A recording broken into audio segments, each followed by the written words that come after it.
Today we wanted to, or in the last session, the idea was also to return to this point about finding a language for a dialogue, for profound dialogue, that sort of is not limiting, or that does not sort of from the scratch already has a reductive nature to it. And maybe, if you don't mind, I sort of would like to start with a little anecdote, because this is,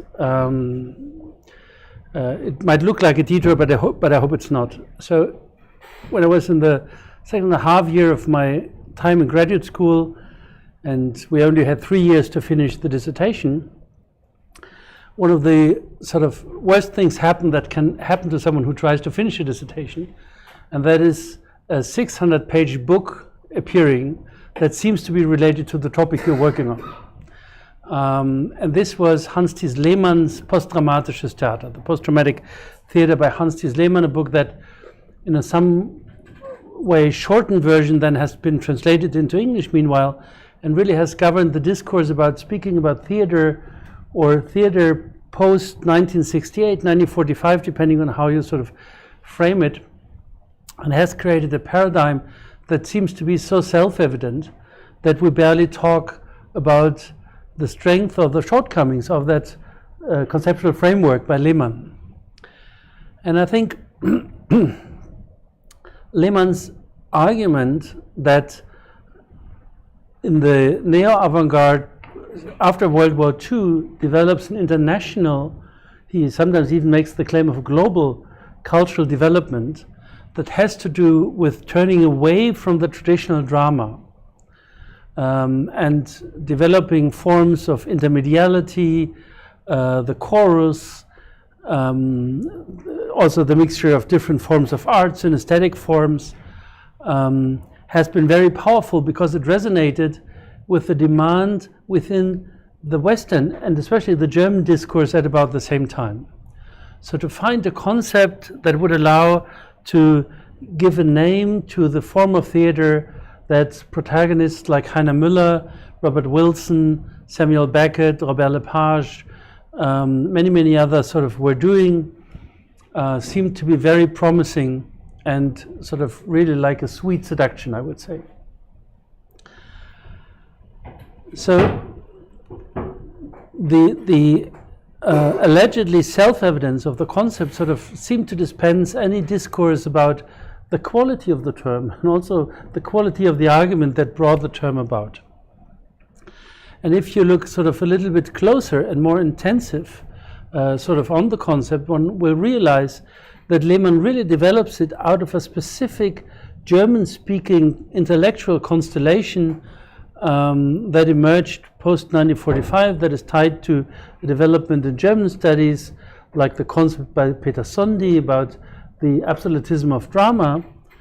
But most and foremost, it kind of got obscured the universalist claim that Lehmann makes with this term of the post-traumatic theater. And so this is why I see with a slight unease to what extent this concept really has taken hold on the international and global discourse in theater and performance studies, because I think it leads us to a specific kind of teleological thinking. Actually, almost everything that has the prefix post or pre in front of it is part of a teleological program. But it also projects the model of Western theater as the standard model, the norm against which we compare anything else. If you have looked at the production that Anurupa Roy has just shown us, the way she treats the concept of the performer, the concept also of theatrical narration, is very evident that this is not something that happens against the background of the European concept of drama, but sort of rather grows out of a multiplicity of cultural references and backgrounds. And therefore, sort of concept like the post-traumatic might be absolutely even nonsensical and not very helpful to describe this form. I'm saying this because I think this is exactly what is involved in the question of looking or developing a new language that sort of is sensitive on the specificity of aesthetic forms on the one hand, that really says something about what is observed. It's not just a general blah blah, but at the same time connects it to larger discourses. So instead of these global claims, these universalist concepts like the post-dramatic, the performative turn also has a comparative ring to me when it comes to these claims. I think we rather have to go back to a language and to a framework, conceptual framework, that grows out of our analytical competences, that sort of grows out of specific observations, and then seeks how it can be connected to larger discourses. So I think this is why I found the presentations so helpful and also so thought-provoking, because you very clearly see that concepts that we sometimes take for granted, like the actor, the performer, sort of are really challenged by these theatrical forms and sort of need to be reconsidered.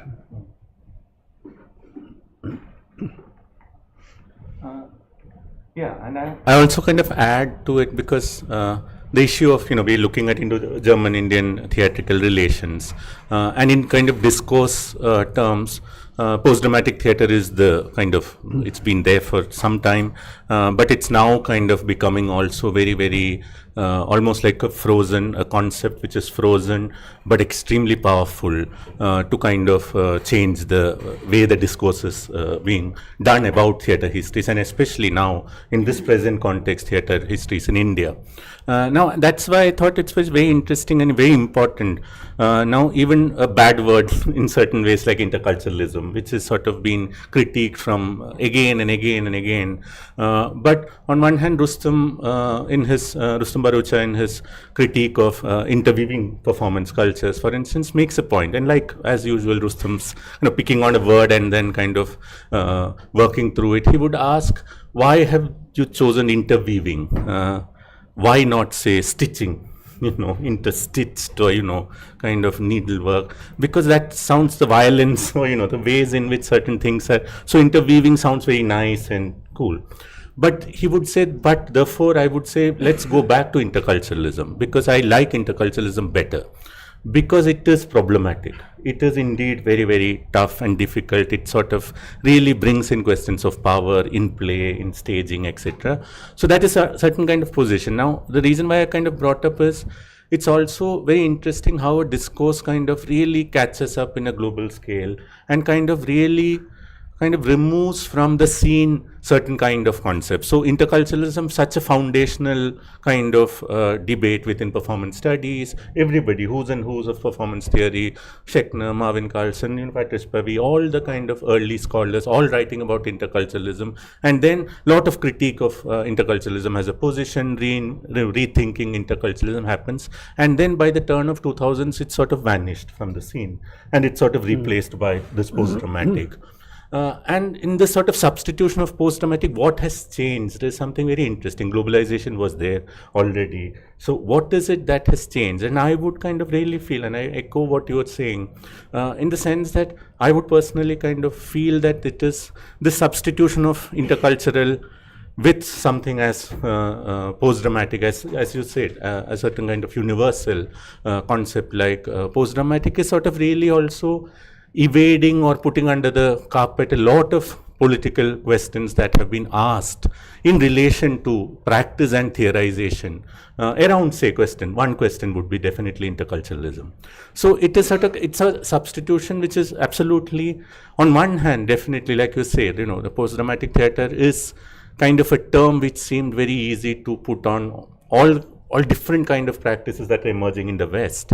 It seems it's a nice stream to, to the level that Eleanor Fox would say that, it's very advantageous that everybody we know as great practitioners are post-dramatic practitioners suddenly. So then, it's very easy to make a theory like that, or, then how do you fight with something like that if everybody that you know is actually a post-dramatic, form, or everybody we like to write about is a post-dramatic practitioner. Now, so I think that there is it's a kind of, but that discourse is so powerful that it also kind of really has definitely, I think now, especially in the Indian context, when things are changing, that things are fundamentally changing in theatre and other kind of artistic practices, particularly with relationship to commodification, intervention of really capital forces into spaces, which theatre was not necessarily that big a draw. It was always linked to it, but another kind of really powerful kind of intervention is coming of capital, taking over theatre in certain kind of very, very strong ways. And I fear, and kind of this, one can see this sort of linkages between suddenly a theory which is now suddenly easy to kind of really create certain kind of values. Because this discourse also creates certain value. And intercultural, for all its purpose, it was, like Erika Fisher highlights, its International Theatre Festival comes up, interculturalism, is kind of linked to international theatre festivals because it is a term with a value, a capital value. And you can see post-dramatic is also a term with a really capital value. And I'm kind of really, for us to also think, and for me also it's very concerned. It's not that one book has come on post-dramatic theatre in India. Matter is not that. Matter is that there is a lot of institution, including ours, where we are sitting JNU, we do academics. Theatre is also becoming an academic discipline, or performance studies is becoming an academic discipline across the country. Lot of new scholarship is coming out. Lot of new kinds of practices are, theatre practices, where probably artists might say they are inspired by post-dramatic certain things, even though we look a range of work of these practitioners, their audiences, you will see it is quite different, that they do. It will be nice to sort of say a lot of them who are primarily around Delhi are seemingly doing post-dramatic theatre. But if you actually closely watch how they are kind of approaching the text, even the questions of narrative, dramatic in certain ways, it is not the same. And it kind of, and then it becomes a burden. Now you have to now try to see, is it post-dramatic, is it not? I'm not defend if it is post-dramatic, or try to, it is certain kind of really, because it's sort of value production. And I think it's really a time when we need to really think about how such discourses create certain kind of elite popular binary, political, non-political binaries, which kind of reconstitutes those relationships. So I think that's a really interesting moment to kind of think. And I thought this sort of kind of doing like you did, Peter, kind of long-term histories, in a sense where I guess Leo Cabranes Grant would say, intercultural as a methodology itself, like methodology for historiography, which kind of gets us attuned to that, it's not simply a thing that is in 70s, but it is a thing that is sort of, it's a methodology that would help us to kind of really unravel certain issues which will not otherwise be visible at all. So I thought that is very important, rather than actually going for certain kind of kind of methodologies where post-dramatic something as, very, very powerful discursively, rather than kind of approaching it through the lens and trying to then put us in relationship to that. Maybe other alternate ways of methodology might be actually very important, I think, and I think these are ways, and I think you have kind of really opened out one way in which certain kind of questions could be connected. History is your kind of framework, could be kind of opened out. I thought that's quite interesting for me, at least, thinking more and more about the question. Even actually intercultural, other part of it is also, maybe I can just sort of comment on that also, because post-dramatic is one, so there is something from interculturalism to post-dramatic that you would see, but in the last 10 years you have a comeback of intercultural, in all these versions, interweaving certain other new positions. And then also you see certain kind of discursive moves, which is also it comes from really Eurocentric position, but I understand from, certain kind of limitation because of this discursive change of the theatre studies. It might come, for instance, the new, the book on new interculturalism, for instance, reframing something as new interculturalism, then saying that maybe there are waves of intercultural theory, like feminist theory, I suppose that's the model.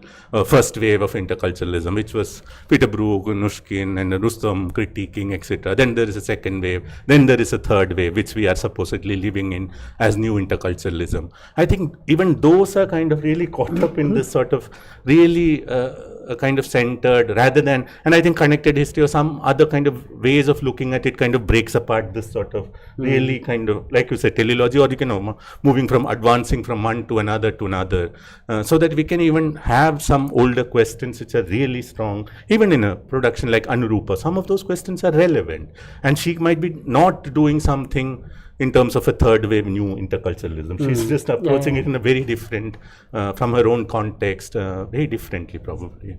Yeah, just sort of. Yeah, no, I totally agree, and sort of maybe this is the moment sort of also to recall two moments that we had yesterday and today. The first one was, if you remember, Indu Jain describing this encounter in Ghana where the African performer said, well, our grant applications go so much smoother when we call it intersectional. So, and I think we have to understand that there's a strategic value, not only an intellectual value and a claim, but also a strategic value that sort of really empties these concepts out of any practical use. And on the other hand, Anurupa sort of mentioned this in passing, that at the beginning when she started to think about the show of Mahabharata, that of course she looked at Brooke and thought, this is absolutely nonsensical. So I think in a way what we are seeing here is, beyond all these bigger terms, a form of dialogue between, the first form of interculturalism, also Rustam's critique on Brooke, and sort of seeing an artist who is a generation younger, probably even 2 generations younger than Brooke, sort of doing something that tries to respond to that, also to the shortcomings of the Brookean Mahabharata. And I think this is something that only gets visible if we don't get these big terms in between us and the phenomena. Because at the same time, it really is important that we keep reminding ourselves that as theater and performance scholars, it is the specificity, it is the paying attention to specific performances, to specific circumstances, to specific positionalities, that sort of is what distinguishes us from sociologists or from philosophers. And therefore, sometimes we see a discourse that seems to be abstract itself from cultural constellations or artistic practices to an extent that sort of it is only performance studies in the name, but not sort of really in the sense of paying attention and again trying to find a joint language. And I think this is really something where it takes workshops like this one, where we really sort of can sit in the room and start to build, and even if it starts only with the shortcomings of the existing frameworks, trying to understand where from different corners of the world we come to the liminalities of our intellectual framework, and where we sort of need to seek to widen it.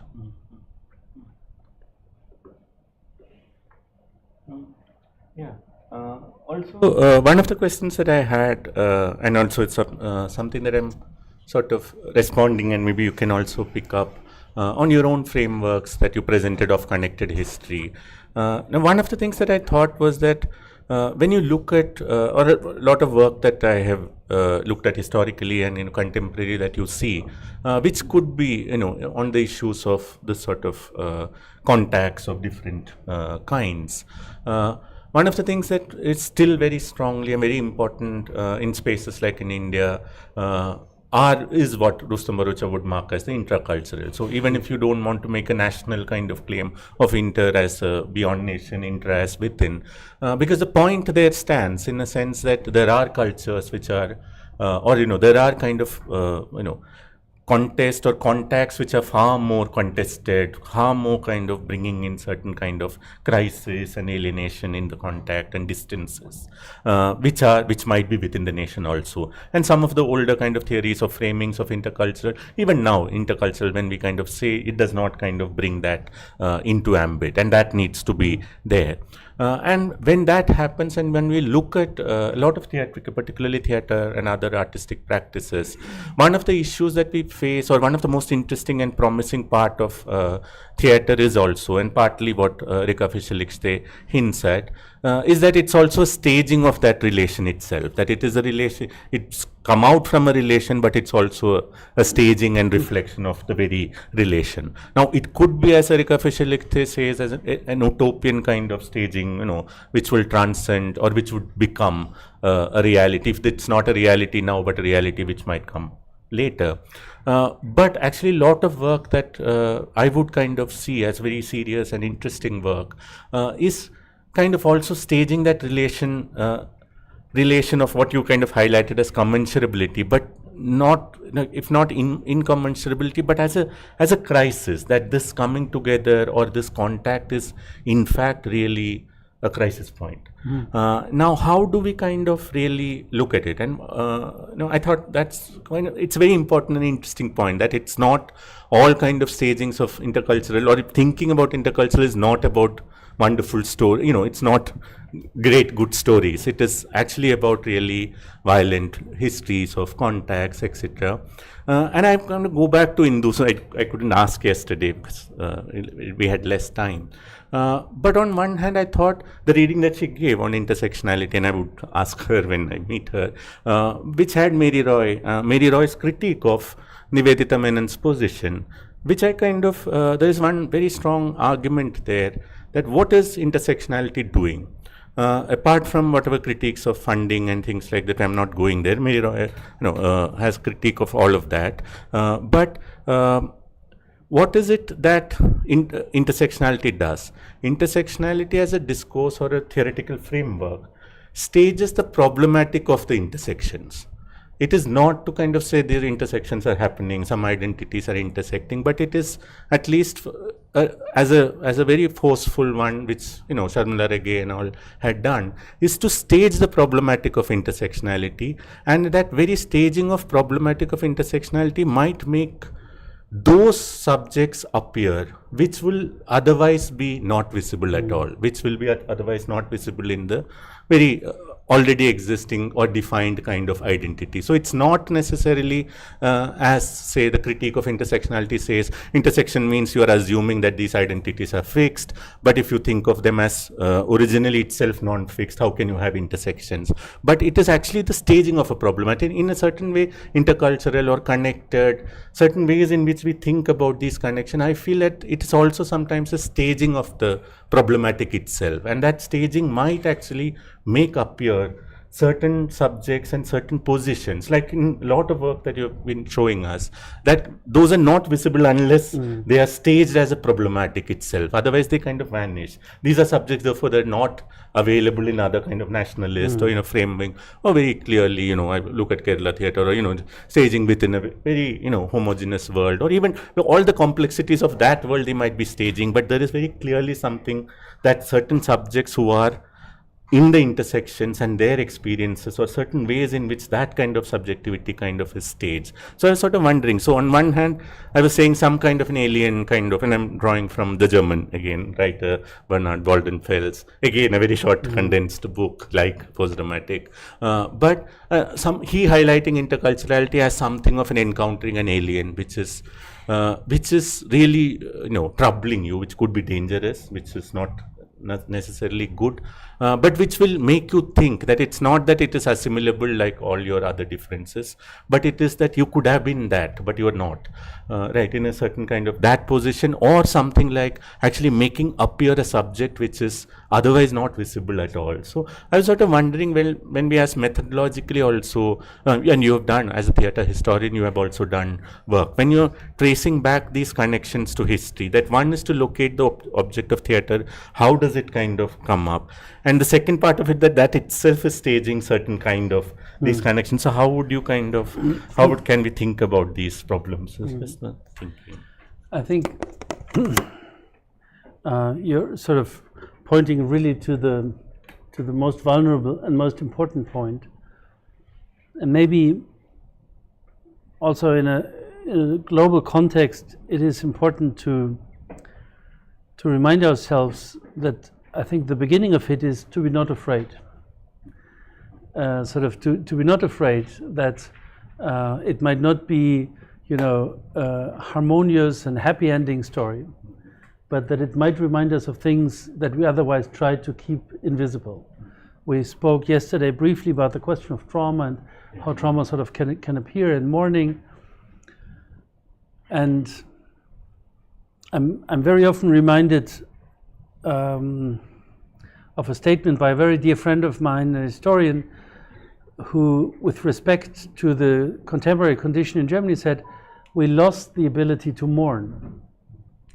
And I think this is something that was very true, for example, for the pandemic and the post-pandemic year, where I felt it was most difficult for many people to say that first and foremost they were sad. They felt there is a restriction in their life they had never encountered before, and there was no language to that. And this is a teeny tiny example for a much broader context. So I think not being afraid really is the beginning, or is the precondition of anything that could become a dialogue and a fruitful dialogue. I think I would like to complement Waldenfeld's idea about the stranger with there's a fairly famous article by the German sociologist Georg Simmel called "The Stranger," and the first sentence in German is, "Der Fremde ist der heute kommt und morgen bleibt." The stranger is the one who comes today and stays tomorrow.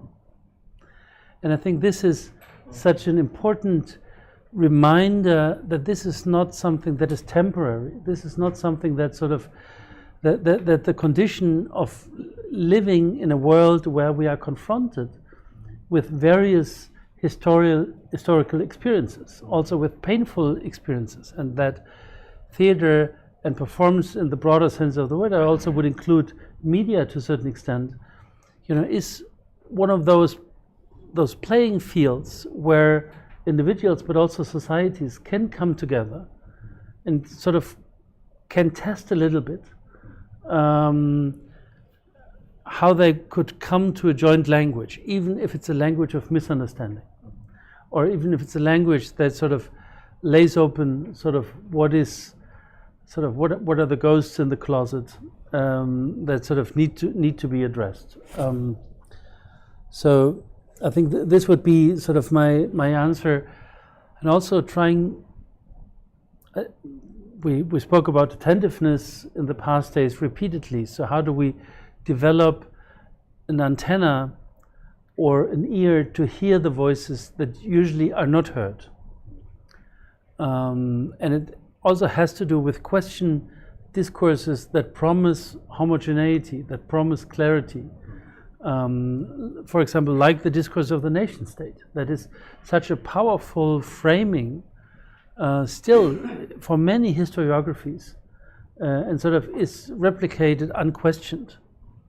Or also ideals that seem to be interwoven in coming from the Western theater history, that specific kind of theater represents the nation as it is meant to be. This is. It's not even true for the Comédie Française, spoiler alert, but that's usually the textbook example against which we measure anything else. But I think as soon as we abandon these, and we really make an effort of understanding where are the holes in the meta-narrative, what is pushed aside, this to me might be the beginning to develop something that you describe as a desideratum.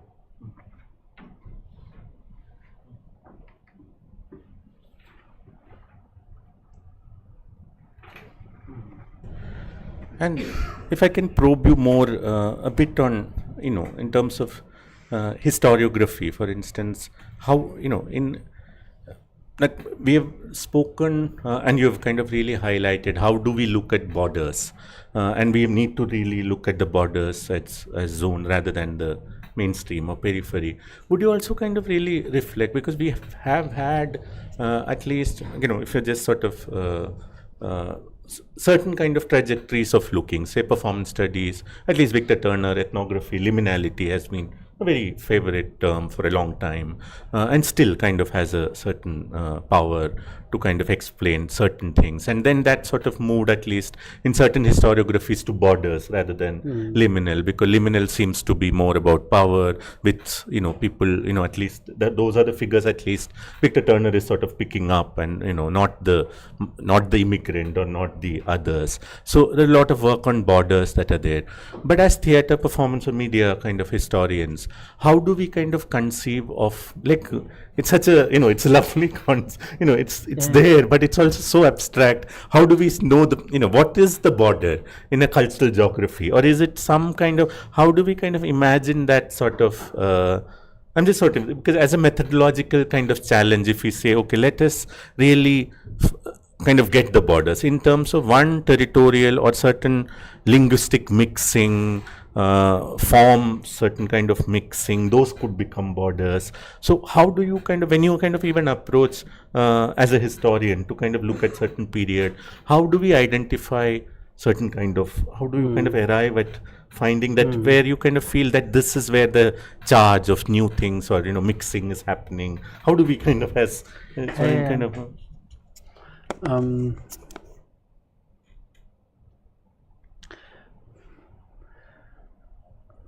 I would try to get to that. I will first tell a happy story and then a less happy one, okay? So embrace the happy end, brave yourself for the second story. So must have been at the beginning of the 1990s that the professor of German literature, Peter Sprengel, sort of really had one of those once in a lifetime lucky findings in an archive. Peter Sprengel had set out, he wanted to write a book about Kafka's theatrical experiences in the time when he was in Berlin. For German philologists, a very exciting topic. I can see that in the reflections of your eyes, that you sort of are already caught on fire. So he went to the Berlin State Archive, and they handed him over a box that obviously no one had opened for the past 70 years. And he found almost nothing that related to Kafka. Spoiler alert. But what he found was the files of the police censor of the Yiddish-speaking theater in Berlin between 1900 and 1914. Something no one was aware of, because no one knew that there was a non-German speaking theater in Berlin at that time, because it was an immigrant theater. It happened in sort of very irrespectable corners of Berlin, and the attempt of the Prussian police to control this borderland within the city was to force the head of the theaters to submit the play text in a German translation. So suddenly Sprengel found himself, I think, with 50 or 60 of these play texts of the Yiddish theater, discovering something that had been completely marginalized by the German society, because this was actually the theater for those people who either would stay in Germany and then would acculturate, so they would aspire to learn German so that they would go to the German theater, and within a generation it would be an embarrassment that sort of one once relied on this language, or it would be for the people who moved on to other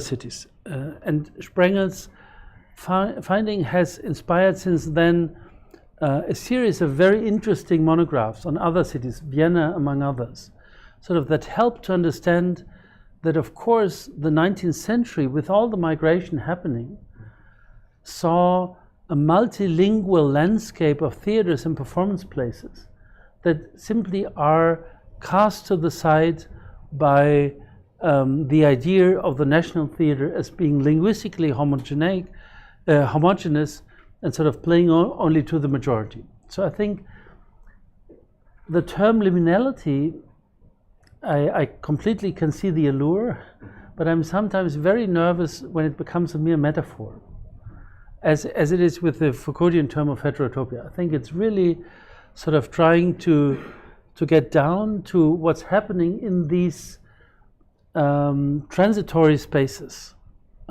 is very, very difficult. And this is sort of the less happy part of my story. You might remember on the first day I showed you this picture of this Turkish theater troupe in Berlin.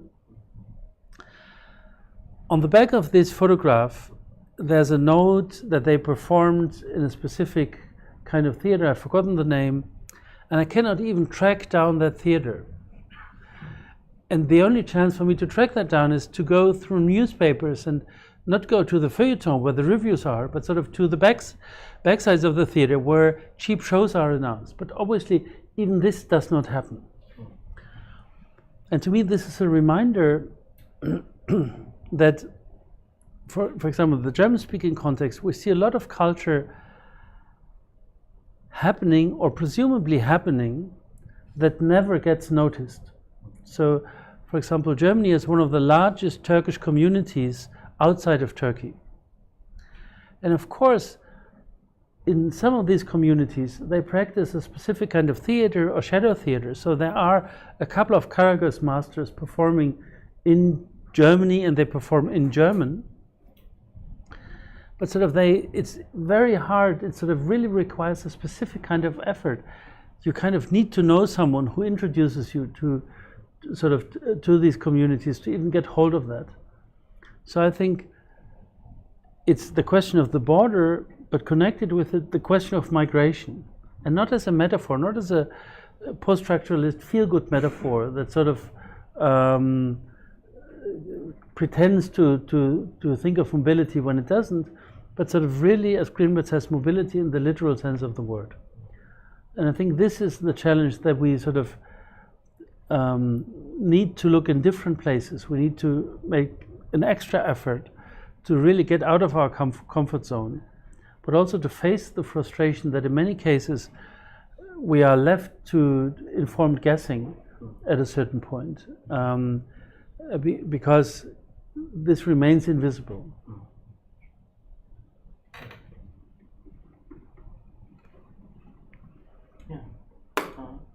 And another kind of very important, and this sort of thinking about on one hand borders sort of mixing, where groups are kind of encountering, etc.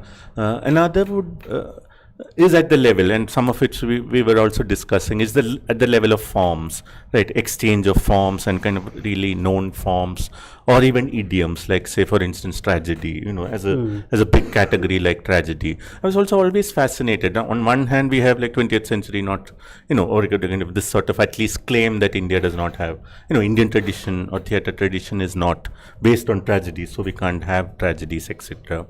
But then you kind of really over the kind of, especially in the 20th century, without even having a discourse of tragedy, you have kind of, or very few kind of strong discourses around tragedy.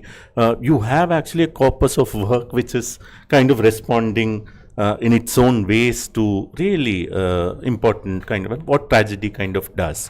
Now, how do we in these, that it's also probably important for us to kind of think, so one would be kind of really looking at those sites which are encounter of people, certain kind of really grounded ways of looking. Another could be also, right, how do we kind of look at through these sort of structures like tragedy, or, which is not necessarily rather than looking at tragedy means sort of Aristotelian tragedy or certain kind of patented tragedies, but how do we kind of really open out these categories for in certain kind of, is it a comparative perspective, or is it some kind of an opening that could kind of allow us to kind of think of really kind of, they are based on really strong exchanges and kind of giving and taking on certain concepts, but how, that's also one area kind of really kind of looking at through forms, through idioms, or through what we kind of name things, but without as patented or kind of source kind of origins kind of we attempt to that.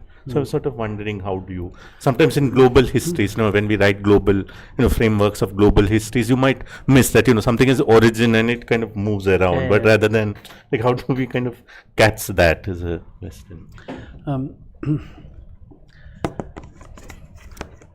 So my first response would be that I think it's not accidental that Lehmann's last book was on tragedy. So that he sort of, and this is in line of this longing for a universalist concept, because he sort of tried to make an argument of the tragic as sort of something that sort of reflects a general human condition. Something I'm very skeptical.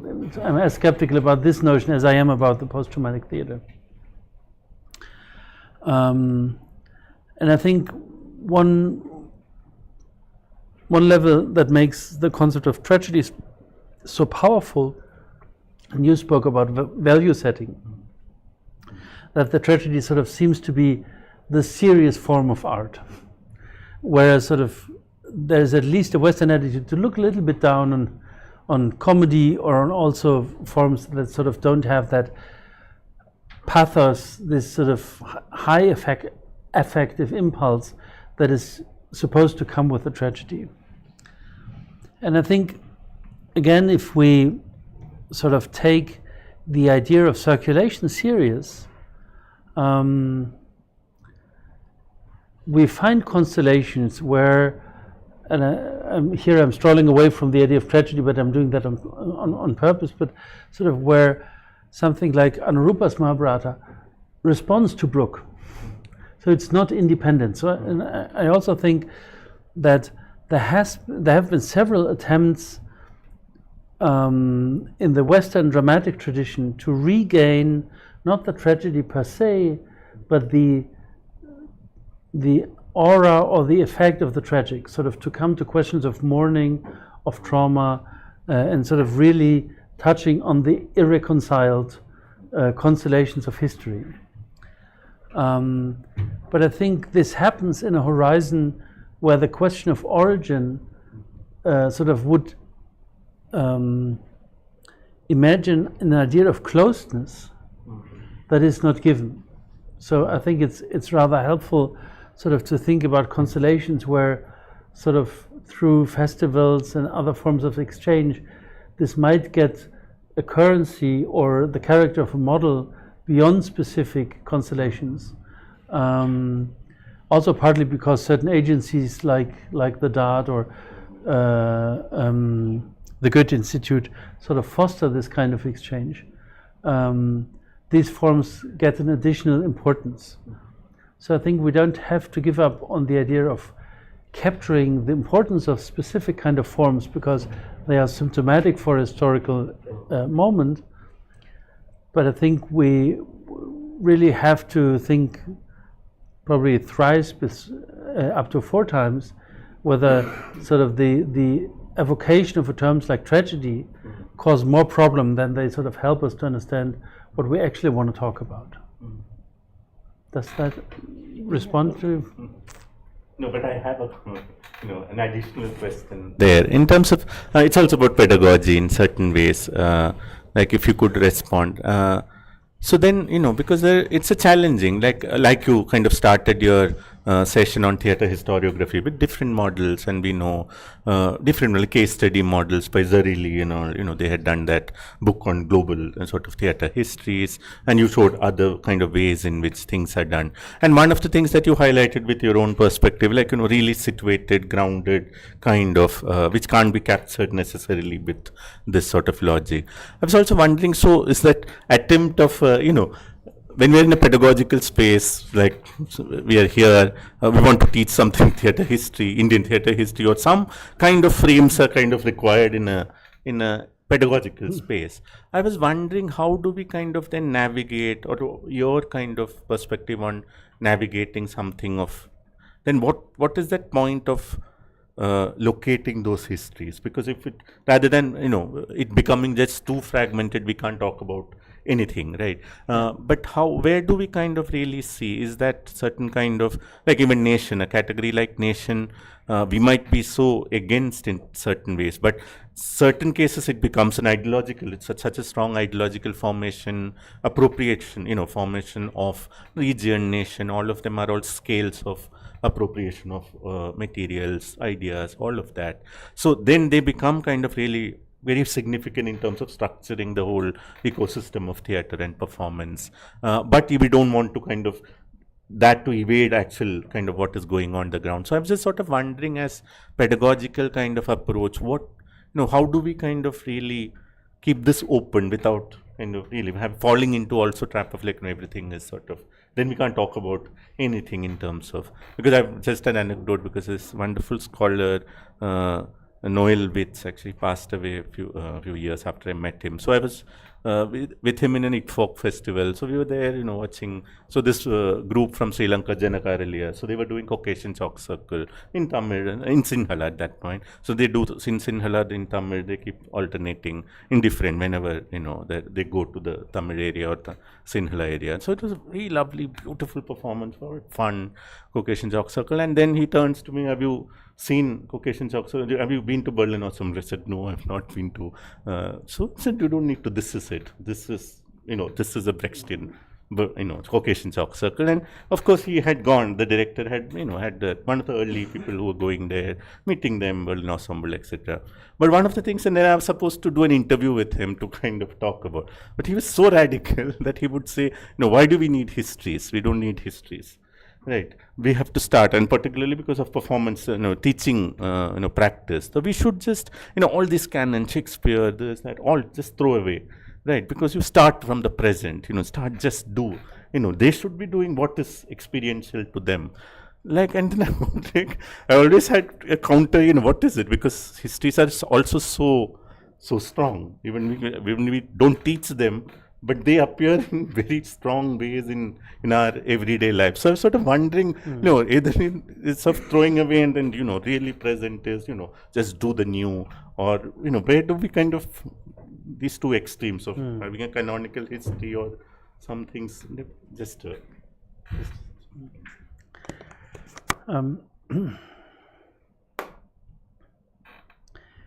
I think the problem of setting frameworks is not that they are frameworks, but once they become invisible or claim to be natural or self-evident or given. So for example, I think that concepts like the nation can be useful as long as we understand that it comes with a specific set of strategies and rhetorics and claims of what is done within this framework that are not natural given historical forces, but political value settings, as you had said earlier. And I think, there's been a sort of very strong movement sort of this presentism in theater. And I think theater history is best hated by theater practitioners. I once made the mistake to invite someone who was about to direct Hamlet to our archive, and I said, we have so much material you might be interested in. But of course this was absolutely the wrong invitation, because he was fearing nothing but being not original. Dennis Kennedy sort of once wrote this beautiful line, I'm no longer a spectator of Hamlet, I'm a museum of Hamlet. So therefore I think there's this duality, of a presentism as a claim, saying let's do what's happening in the moment. And on the other hand, sort of this overshadowing of history when nothing new seems to be happening under the sun. I think as scholars or as historians, I go back to something we've discussed on Saturday. I think what really is important for me is this idea that thinking historically is not about the past, but it is about thinking in contingencies. And this is sort of, yesterday we spoke about the question, how do we transform an interest and an idea we have into something that could become a scholarly argument. And I think it has to do with sort of acknowledging the contingencies that underlie a specific idea. Sort of not in a sort of presentist enthusiasm, falling for something, and considering this is sort of a new world and a new period. But I think as scholars, we would ask for the conditions under which it happens, and then historical comparison might make sense at a certain point. Not that as an attempt to spoil the fun. I think that's also not very productive. Those kind of histories that just prove that nothing ever has been invented afresh, but sort of really as a way to think about political forces and their effect on cultural constellations.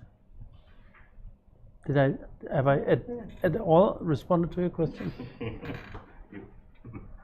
Okay, I think we can open it out. No, we have yes, absolutely. 20 minutes, so it could also become a gathering. Yes, right, sure.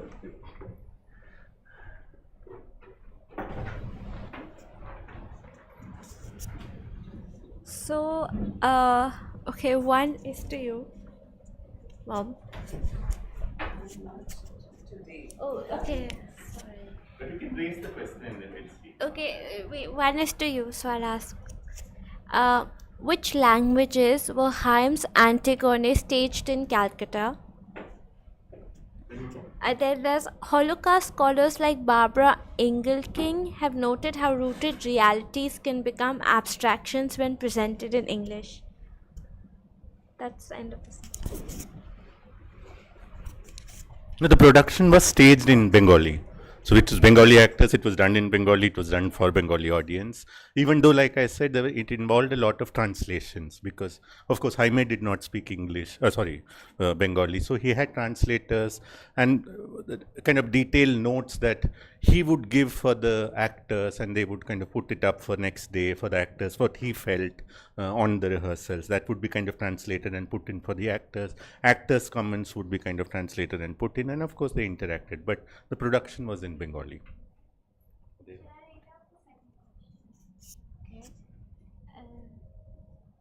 You have covered Ibrahim Al-Qazi to Utpal Dutt and how they have discovered the Brechtian method in Indian theatre.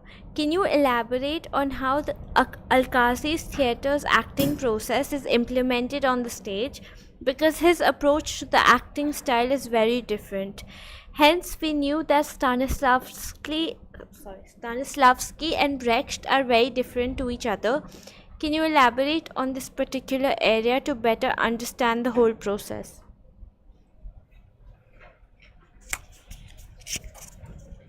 It actually is a very it requires a very long explanation, really. But just to be short, for the sake of brevity, Al-Qazi method was, what I understand, because I haven't been in NSD, was what he gained from his training in Royal Academy of Dramatic Arts, London. And then when he took over the National School of Drama, he tried to adopt the, the more traditional, like Yakshaganas and Kathakali as a part of the training to create, the physical phenomenological body. Some parts of the Stanislavski method, not in the holistic way it was taught either in the USSR or even at RADA, was sort of brought in. So it was an amalgamation of a lot of methods. And he was conscious about Brecht, but Brecht is not really a method, but, my argument which I was trying to do, that when he brought in Benowitz or Karl Weber, it was not because of the individual, but because they were making these theatre in a socialist country which had a different sort of aesthetics, and how that could get structured within the drama school sort of pedagogical thing. Al-Qazi method was more like production oriented. So he would, cast, train them through the roles they were playing. then sort of, help them to sort of, understand the background, the backdrop, its histories, how they would relate to that. I think what is very important in Radha, and he brought here, delivery, voice, speech. So if you see the Tughlaq or Andha Yug, people are standing in a very static position, right? And they're speaking out. So they're not moving too much. So there's very little bodily performance. It's, the voice and the enunciation and some sort of phenomenological body techniques which they needed so that they wouldn't get lost. Because, they were very young actors. So they wouldn't get lost within those old ruins or even in the theaters. When he was very good with the visuality, the choreography, because he was an art student. So, you can think of those at what he would impart to his student. But by bringing in directors who were quite proficient in making theatre in, Eastern Europe, in the socialist countries, he was trying to also, I think, and that's what Anuradha Kapoor is sort of pointing out, I think Amal also does it, the materiality. And because, he believed that acting method should be many methods. There's not only one method. And I think also ideologically it was important to question the Royal Academy of Dramatic Methods, because they were sort of trying to create an alternative theatre practice which was different from the colonial practice. It's a sort of a break.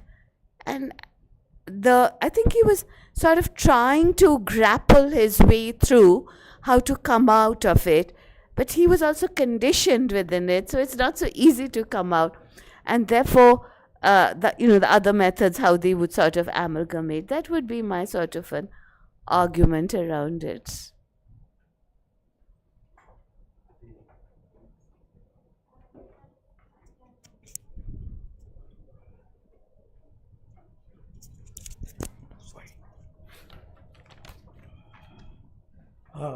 Thank you for roundtable. See, I'm from visual studies. My knowledge in performance is like narrow. I'm still trying to learn, but few things, I just want to ask, like the term which you use, commensurability yesterday. Yeah, I mean, when we use this term, it invokes immediately the idea of Habermasian, Habermasian notion of communicative action and public sphere, right? And then where the social actors come into action by way of some kind of agreement, or they find some rationality. But also I heard something from you. I mean, you refer to the MOOF, the agnostic pluralism, which seeks solidarities and, from the different social movements. And despite there are differences, there is a difference, but we don't see other as an enemy.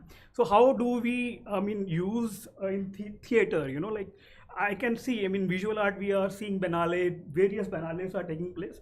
They work on this formula basically, agnostic pluralism.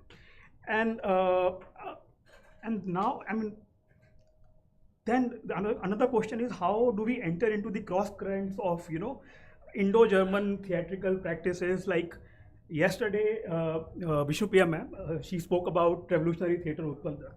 And when I see from the visual studies perspective, the whole trajectory, the intervention of IPTA and the play like Nabanno, right? Bijon Bhattacharya and co-directed by Shambhu Mitra. And then Reinhardt. What is the influence of Reinhardt on Indian theatre? As far as I can see, is there any effect on Nabanno? And later on, Shambhu Mitra also, he made some cinema, like the name of cinema, like Dharti Ke Lal, yes, Dharti Ke Lal. And Jaagte Raho is also one of the example, right?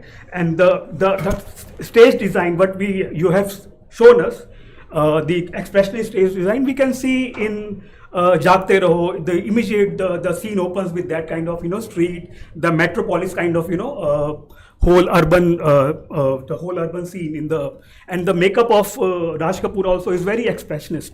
So how do we see, and what is the role of the journals? Because in visual art, when I see Chitto Prasad, Somnath Hor, they are strong, role of journal, and from journal, which was circulating from the East European countries, Russia. So there is some kind of impact on their, evolving their, pictorial the schema. So how do you see in theater those cross currents? Yeah. Thank you. Ma'am, do you want to respond?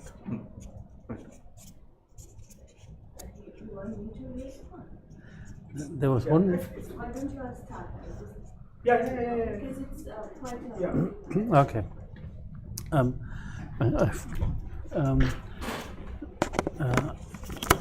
I think so that there were two questions that I felt were addressed to me. So the first one is the question of commensurability in Habermas, and of course, I think I tried to quip at that in passing, that commensurability in the German-speaking context is one of the Frankfurt School concepts per se. I think for Subramaniam it's much less restricted to rational understanding.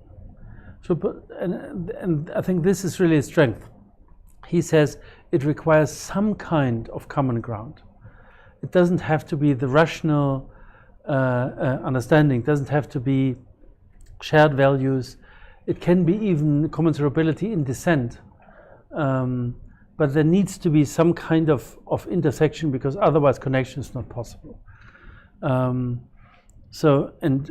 yesterday we also briefly discussed, someone asked about the network theory and the influence of the network theory. I think this is exactly one of the points where Subramaniam sort of really gets to a next level by saying it is not just networks who seem to be there, but the question is, what are the mental, the intellectual preconditions that something can be connected that otherwise is not connected? And I think one of the most interesting examples for Subramaniam is, or that I find in Subramaniam most interesting, is where there's misunderstanding. So, for example, when the Mughal court offers not only a contract of trade to Portugal, but also that the Mughal is willing to marry one of the daughters of the Portuguese king, and then you suddenly face the problem of monogamy, because marriage would have a different context in the Indian context than in the Portuguese context. So I think there's a greater opening in the concept of commensurability, and this helps us in theater and performance studies, because otherwise we would fall into the trap that is sort of kind of a rational understanding. If I try to give a quick answer to the influence of Max Reinhardt on the Indian theater, I would say none. But this would be a little bit tongue-in-cheek. And actually, I think there is probably no influence of Max Reinhardt on the Indian theater immediately. But the question is, why is that? Because Max Reinhardt is one of the few representatives of theater in the early 20th century of the stature of influence, who sort of is doing only theater. So he does write no manifestos, he does not create a textbook, he doesn't found a school, he has no disciples, he just likes to do theater. And this is what he is good at. So I think, again, the question would be, are there traces that we can find? Is there a connected history in the sense of Subramaniam, where we can connect it to someone or some production, where we can see, aha, here might have been some point of intersection, but I can think of none. But I think it's interesting that sort of with Reinhardt we have one of the few protagonists that does not also try to influence the discourse to the extent, for example, Stanislavski has done, or also Brecht has done. want to interject. Yeah. What was the influence of November Grouper? November Grouper, that kind of protest which took place, and it influenced a lot of artists, philosophers, a lot of activists, especially German Expressionists. So German Expressionism, that's the second wave of German Expressionism. So how do you see Reinhardt? Is there any influence on Reinhardt? And I have a question for Amit also. Like yesterday, you spoke about the patronage of Goethe Institute. I mean, do you see kind of like, I remember one play which was like super hit, Aufstieg der Arturo Ui in India, The Rise of Arturo Ui by Martin Woodker. Back to back, 3-4 performance, back to back, 2 days, full, and that was the point. I was in German Center, and that was the point I thought I will shift to School of Art and Aesthetics. That, brought me to School of Art and Aesthetics just because of Martin Woodker, I would say, yeah. So, yeah. So, do you see Heiner Müller? Yeah, Heiner Müller. Yeah. So, it was part of a Festival of India, German culture relationship. So, do you see any Indian play, going and which is receiving such kind of, admiration in Germany? So, yeah. Thank you. The question was to you. No, actually, for you.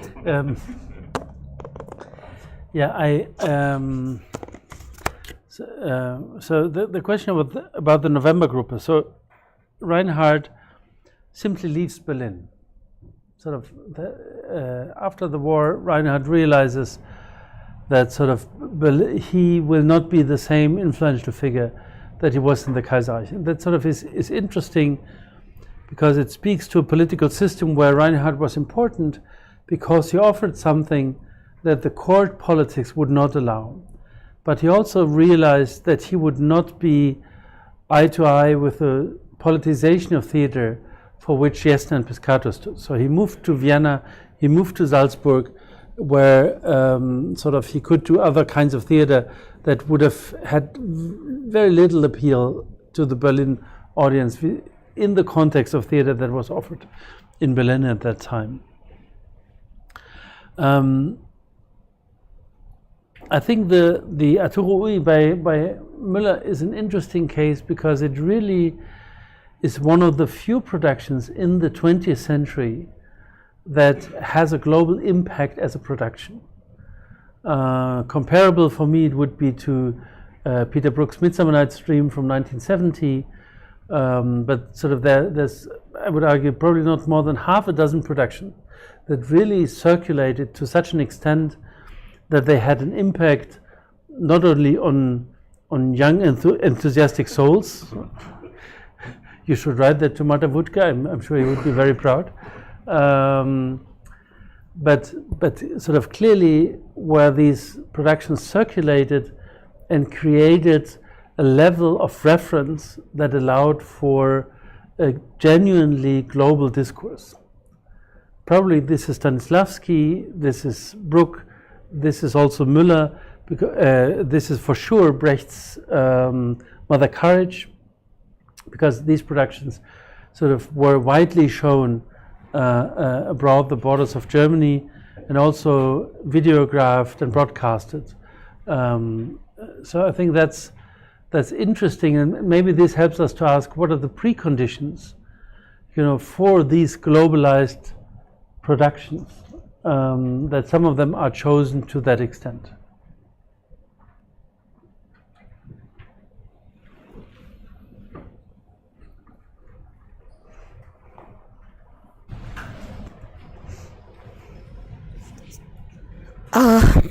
Rahul, your question is actually making me think, because those were not that, theater is rarely recorded, and their sort of impact, particularly in terms of visuality, is something which didn't circulate too much, except for the photographs and the posters which we were seeing.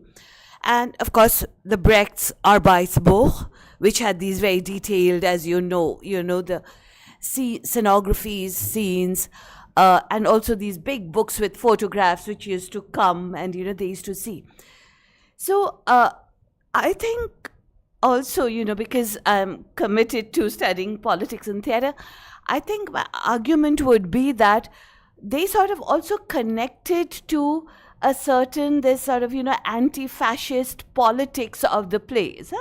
During emergency, there were a lot of debate about Arturo particularly, and Shekhar Chatterjee, who used to do very interesting Brecht and Manistman. When he did it, the critique was that can a Bengali audience even understand, that the Indira Gandhi's rise of power and fascism by looking at Arturo, who is actually a Chicago gangster, so many levels of, distanciation from their own experience actually makes the case more complicated. And, the fascist sort of politics has always had these interesting connections.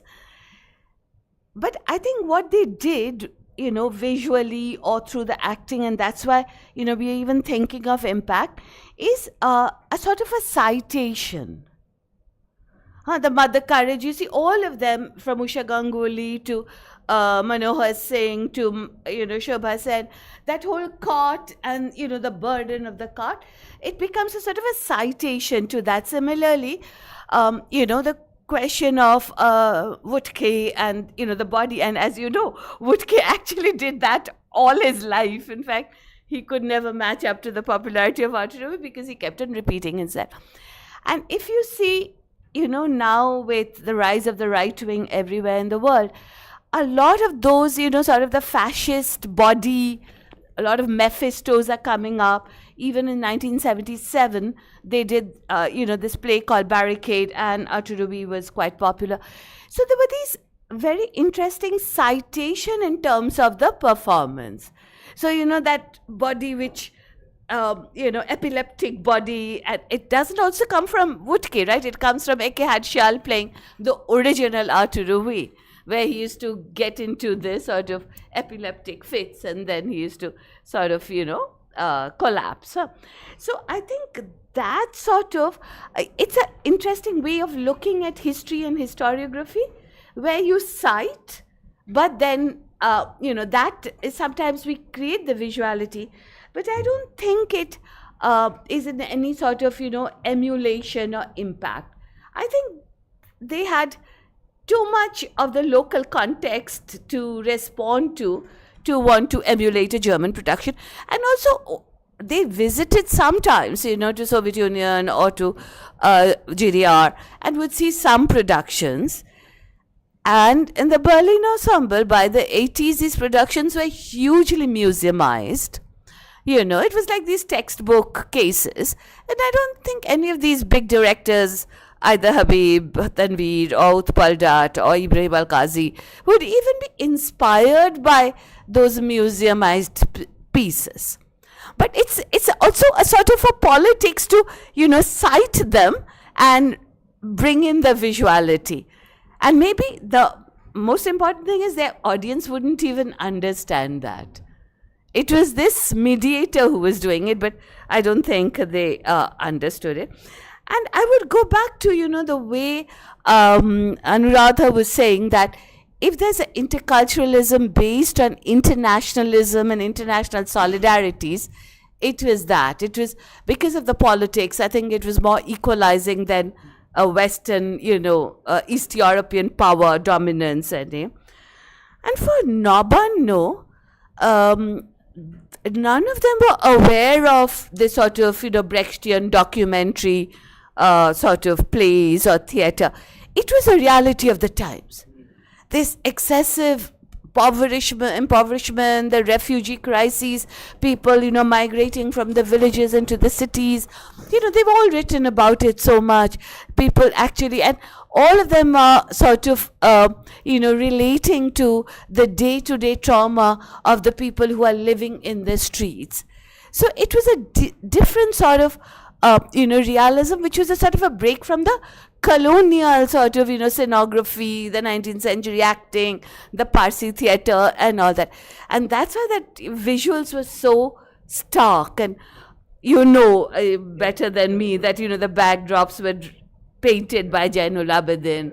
So did the theatre take from the visual art or visual art take from the theatre? I don't think that's relevant, but there was some sort of a, you know, energy and synergy between them. And that's why I think it was a very important moment of artistic creativity. One just more. Tapas Sen, I think, because it's also Tapas Sen centenary year, you know, this sort of play of the lights, and because you're bringing in expressionism quite a bit, I think, you know, when they first started doing these plays about the worker, the working class, the miners, and, you know, how they sort of try to reconstruct the coal mine on stage, both in the mine pit and all, and the use of that light and the, you know, the vision and all, it sort of does resemble constructivist sort of, you know, those huge machines on stage, and goes with that sort of, you know, New India, the working class subjectivities. I think Tapas Sen played a very important role. And also, because you mentioned Shambhu Mitra, the very important is Doll's House, you know, Shambhu Mitra's sort of Doll's House. And though, you know, I think Shamik Bandyopadhyay wrote about it, that Shambhu Mitra was a man of a small stature, right? He wasn't very tall. In fact, it was Nora, Tripti Mitra, who was playing it, who was really, you know, very tall and beautiful and all that. So I think the light and the set and the visual perspectives were creating a lot of these big shadows, and, you know, particularly his plays on Tagore, which was Raja and Dr. Karubi, to create this, you know, sort of magnificent figure of Shambhu Mitra in a way, and, you know, that body sort of in the shadows and all. I don't know if there was any Western influence on them, but yeah, I'm not very sure. But Tapas Sen was already in a large world sort of traveling circuits. He had visited the, you know, the Eastern Europe countries again a lot. So I think there was a more, you know, quite an interesting influence of constructivism and later socialist realism.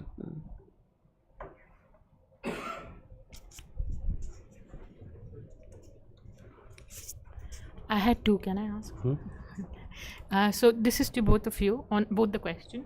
So one you spoke about the sort of the violences that happen in interculturalism, and there is sort of the violence of performances entering through media, or so adapting in terms of form, but there is also in the example that you gave of those Turkish Jewish plays that were happening, and sort of the surveillance that one didn't even know about, and in the contemporary sort of politics. So there is also the violence of surveillance that sort of goes around, in which the artist has to sort of produce and survive, forget thriving, but even survive as a performer. How would you sort of unpack it in terms of the framework of interculturalism in a certain way? That is one question. Should I read the second one? Hold on to it. We can have that because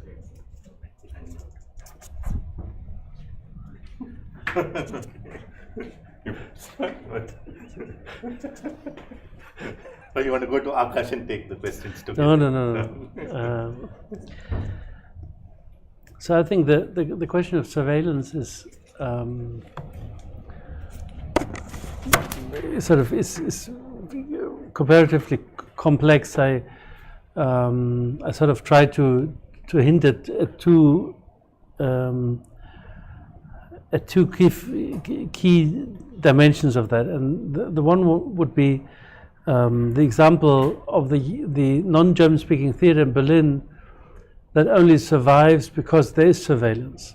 That's to defend surveillance, but sort of this is sort of reflects on a specific kind of attentiveness, different from the one we spoke about, and that's one of control and confinement. And I think it is important. To me, this is embedded in this concept of constellation, that we try to understand what are the conditions that prevail within a certain historical moment. And there, for sure, surveillance reflects on the distinction between mainstream and minorities. But it's also important to understand that it has a very immediate material and physical reality for those who are subject to that. And I think in intercultural relations, sort of this is particularly prominent. So Amit mentioned the stranger and the migrant sort of as a figure that is not a metaphor, sort of, but rather exactly reflects on these questions of surveillance. Okay, surveillance it's kind of an interesting, and I don't know how to kind of frame it vis-a-vis just as interculturalism. But I think different periods that we are looking at, say for instance, I worked on 70s. There, the question of surveillance, or because of state terror, emergency, a lot of those questions that we see, I think citation becomes a very interesting ways in which that is, it is sort of circumvented sometimes to kind of heighten certain kind of political critique, or ways to kind of do both ways, I think, and even contemporary that we could see, and I think we are seeing a lot that in theatre, because I would even say that for a few years we didn't have too much of political theatre, or kind of that kind of edge was sort of really gone to other kind of questions theatre was engaging. Now we are seeing more pronounced kind of work on political theatre, but there are very obvious tendencies which kind of take the political question head on. But there could also be very clearly this sort of approach of doing something completely from a very, very different context, and then suddenly emerging, certain things sort of erupting on stage in terms of citation, and that sort of really, and that has been a tradition within political theatre at different points, because you could not do certain things directly, or do you want to do through other ways to kind of bring certain kind of political things up. I think so it's kind of very interesting, and lot of, I think, historically also, of those periods that very strangely, in British period it's kind of much more interesting, because you look at British period, you get the documents, because British actually archived, police records were archived. The post-independent state is the smartest deep state, because it just doesn't archive or does not give you access. It does not archive because they do phone calls and they have other caste equations, all kinds of things which they manage to do what they do because they don't kind of have. So it's very interesting and very different to actually understand post-independent theatre and questions of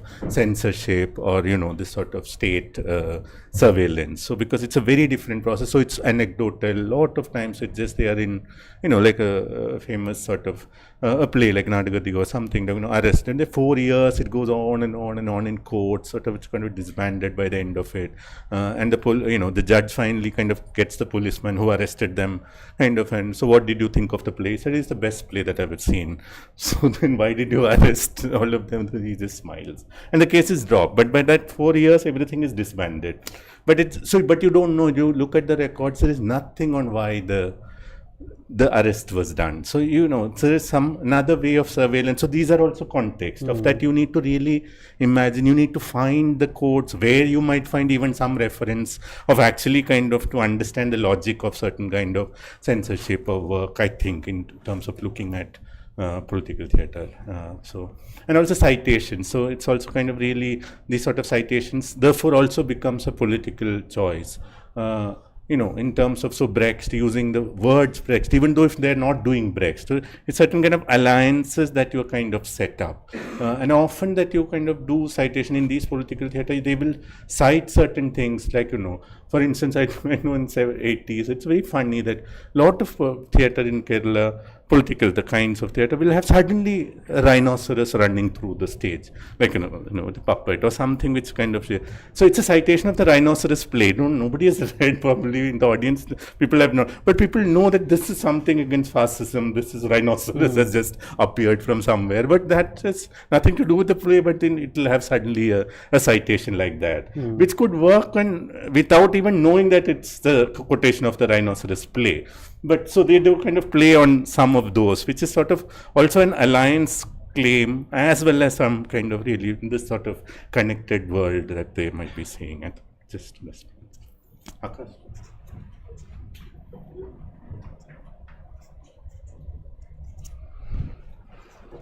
I might be. My question is to you and like both whoever wants to. My question is to like both of you or Vishnu ma'am, like whoever. Like I might be repeating the same question, but I don't know. Like the way you were saying ki how to locate the historiographies and how to locate the borders. If suppose like again when I bring up this question of caste into whole theatre practice and all, so like whenever I see or like whenever I go to see any performance or anything, so again I find people from different identities. So I might be like whenever I raise this question of caste, so like two things are happening with me. So ultimately like I am reducing myself to my identity, and I am ultimately reducing them to also to their identities. And in between all of those things, and then you want to understand theater like aesthetically. Like suppose if I want to look at Kudiyattam aesthetically, oh, this is like brilliant performance and all, but when you go to the like basic like foundation of the thing, so I am getting encountered with this question of caste, like who are these people performing. So all these things are like uska foundation pe hi wo cheez ja raha hai. Like if suppose I want to look at like Utpal Dutt और like Bengali theatre का पूरा अगर वो चीज़ भी देखना है, तो again फिर वही है कि ये सवाल वहीं पे आके रुक रहा है कि like how to like when I am raising the question of caste, is it about social political thing, or does it have any space to raise the question inside theater as aesthetically कि वहाँ पे कुछ relation है नहीं है, and then you like again then there is this thing also, no, because if suppose like अगर caste का सवाल है तो only Akash is going to be raised that question, that is also there. So like you constantly find yourself in this whole vulnerability, and then you want to look at theater, so like this all sort of like really confused, and I don't know like.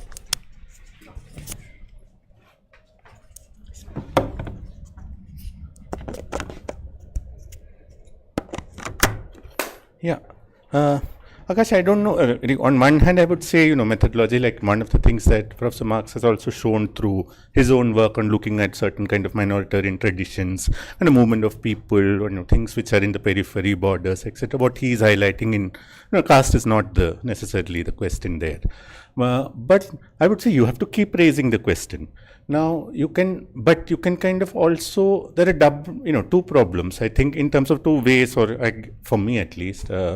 One is that you have to kind of really look at, one is that you are on one hand assuming that this is a homogeneous entity, what you're seeing, which might not, in my opinion, which might not necessarily be true.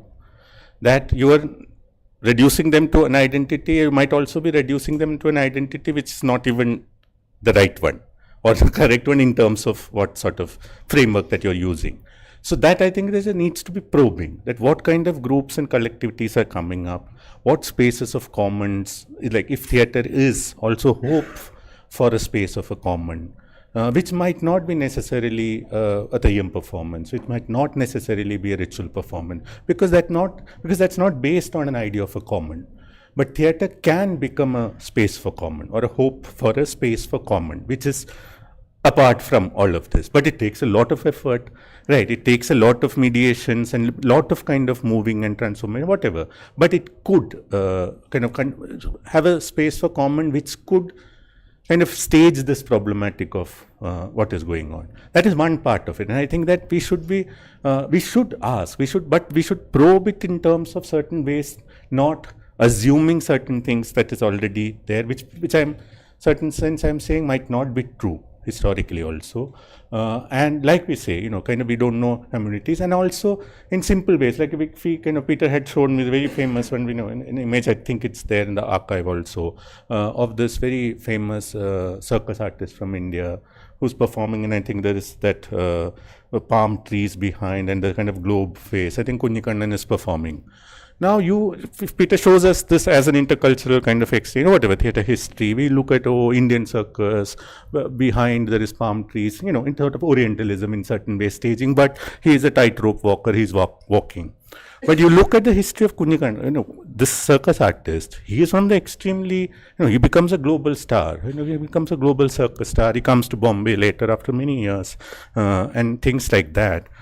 But also there's something funny in that story, very interesting in the story, because when they see them perform, when there's like a lot of these early interaction of circus performers that they're seeing, one of the things that is really heightened or so exciting for an audience, or limited, whatever frames they were doing, at least the Westerners were seeing this, they are taken aback by the risk involved in it. Because this is without any protection or any kind of this, they're doing it. Now you see that the image that they're also showing, one of the things I believe that in this sort of translation or this sort of movement from Indian space, it's moved into this company, is also that risk is kind of reduced. And that is substituted by this sort of larger kind of meaning making of the India world is indicated, things like that, which we might not get if we just look at that image necessarily. But it is about actually looking like, really what Peter said, go into the details, go into how those connections are done, what is happening in these sort of moments of, say, an Indian performer of a particular underclasses. A lot of these performances are by, communities which are, who else will perform circus and things like that, right? And circus is actually a space for common, because that is where, all kinds of caste question, mixing happens, misogyny, a lot of things can happen in that space. That's one. And the second is that, but even then, I would say theatre is a very strange place, The very simple anecdote, and I'll end with that, which wonderful Nicholas Ridout kind of says. In Soviet Union, there is a wonderful theatre director who's working with children's theatre, and he's going there, working with these children in orphanages in Soviet Union. So these are all orphan children. So he's sort of using theatre to get out a really depressed kind of children in orphanages who are really kind of not, emotionally kind of not well. So he's using theatre kind of to really work with them and doing theatre. And then where they are doing this, outside is another gang of children who are basically slum dwellers.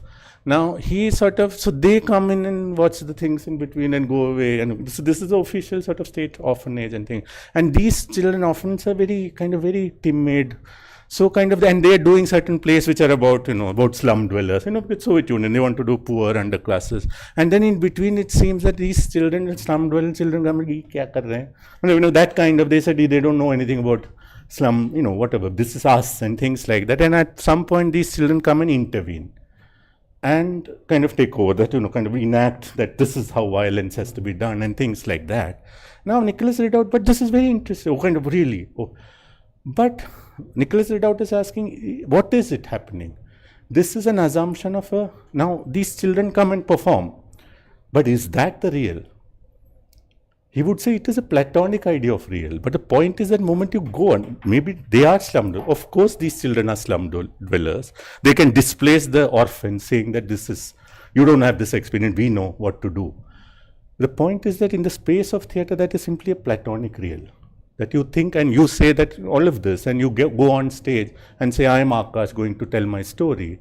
Moment you stand there, that requires another process. Then you realize the whole thing that you are saying outside to your friends, or all of that kind of collapses, because theatre space needs another kind of, requires a certain kind of other medium, because it is a space which actually requires another kind of mediation. So that is where theatre as a common space becomes because that is where, very simple, Joseph Roach would say, where spontaneity collapses, because it blocks spontaneity, right? So I'm just saying that it's also, so one is to kind of trace the roots of performers and what is the what identities or what are they? What is these groups that are there? But when we kind of mount it also on the theatre space itself is also something that requires certain kind of, but that does not ensure what I'm saying is certain kind of representation, etc. Maybe I'm not fully clear, but I just don't want to go on and on. Yeah, but that's, so it's a double problem is there. Peter, you wanted to say something? No, I couldn't have said that. Yeah, you could have, but let us with 6:20. So we have a lot of other things to do also. So I'll just wind up now for here. But before I go to, I've a lot of thanks to say, etc. But I will give out the feedback forms now. So people online, would you? Those who have not sent, some people have already sent me the forms, but those who have not sent the forms, would you kindly send it to me in 10 minutes so that we could wind up and sort of solve all of that, and then we'll do the kind of last part of it, little segment. Yeah, shall we distribute the forms here so that people here can just fill it up?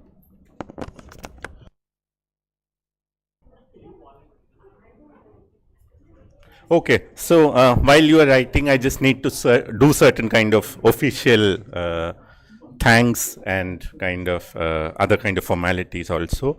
Now, one thing, of course, really to Professor Peter Marks, the last 5 days have been so engaging. From 2:30 to 6:37, he's here fielding questions, continuously talking. I am really impressed by your stamina, energy, but more than that, really the way that you have actually engaged with all the, kind of really giving this kind of time. I think that is really, we're really honored to kind of have you here, and we kind of enjoy. I'm sure everyone would come to you and kind of also tell you the same. I'm sorry, I don't mean to interrupt you, but I really would like to say that it's on me to thank for the hospitality. I mean, for really, you sort of ran this show and you sort of organized it, but also for all of you who have been here, all of you who joined online. I think it's really, I appreciate these opportunities because it's less about teaching, but also about learning for me and sort of learning from your questions. And I think it is so utterly important that we cling to this kind of dialogue. The days are dire, and they probably are going to get a little bit more dire than they are already. So therefore, I think it's really important, and I appreciate it whenever I can come to JNU, and I appreciate the hospitality and the generosity that we shared this room. And I realized that it did not only ruin your weekend, but also a holiday. So I very much appreciate sort of the attention and the interaction we had over the past days. So it's really on me to thank. Thank you so much. Thank you, Peter.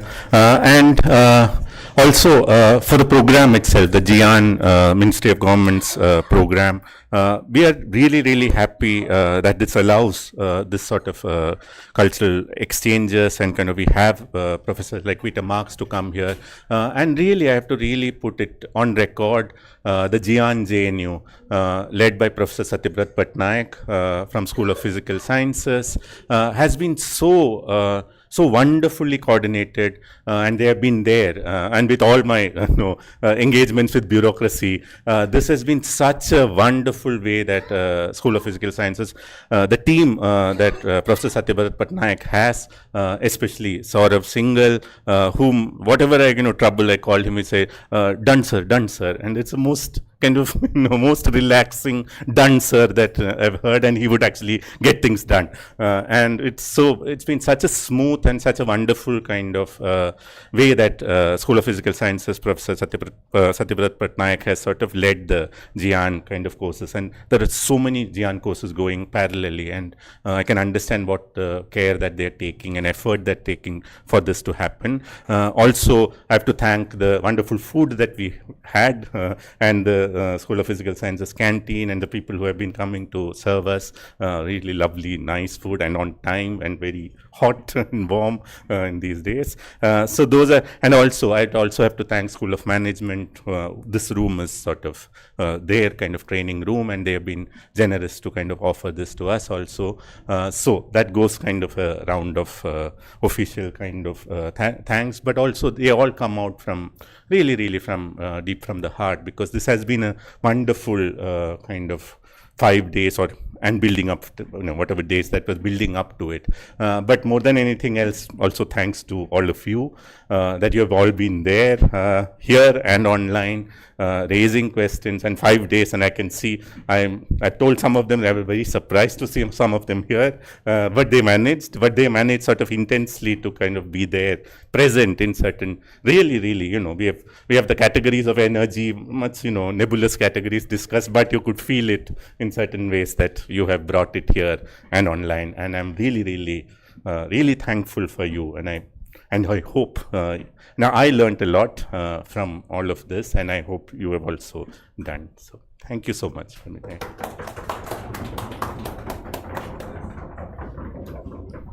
So people in online, we are sort of closing the sessions here.